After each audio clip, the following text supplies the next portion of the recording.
Ayan o. Kung mapapansin nyo, meron siyang hinahanap. Ayun.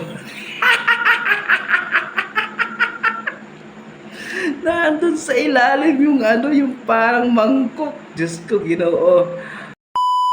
Guys, panoorin natin yung para siyang para siyang gumawa sila ng parang juice. Alam ko parang kiwi ata yan eh. Kasi kulay green eh.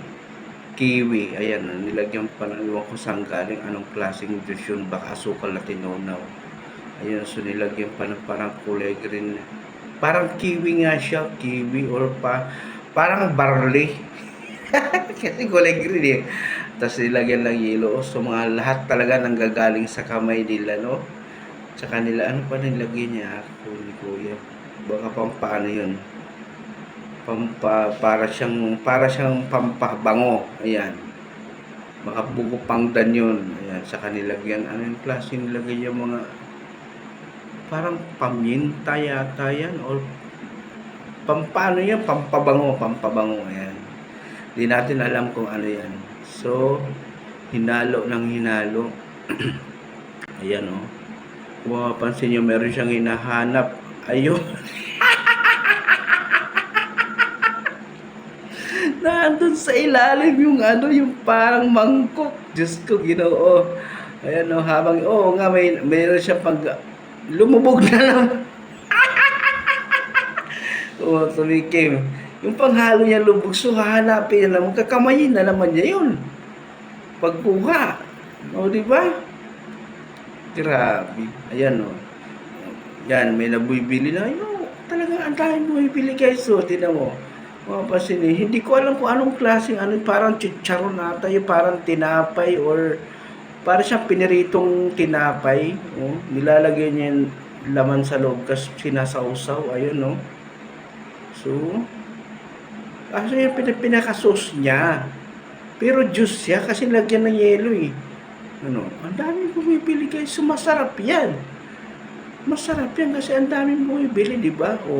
Yan na para siyang tinapay na pinirito, para siyang para siyang donut, ayan. Binubutasan sa gitna, meron siyang inilalagay na parang yung parang bilog na maliliit. Yan, gulay din parang beans, ayan. Yan. So, katas nila kumain na, libre pa sabaw. Ayan. Higop-higop juice, libre na. Pag bumili ka, ayan, may libre kang juice. Ayan. Ayun. So, ganun lang. Diba? So, kung iba talaga ang makakita, katulad mga Pilipino, talagang ayaw mong kumain kasi nakikita mo kinakamay nila o kinakamay lang nila. Wala silang hygiene, proper hygiene para sa pagkain. Pero, tinatangkilik yung pagkain nila. So, sa kanila, parang okay lang sa kanila. Ganon ang ginagawa sa nagtitinda. Tinan mo, pinunas pa dun.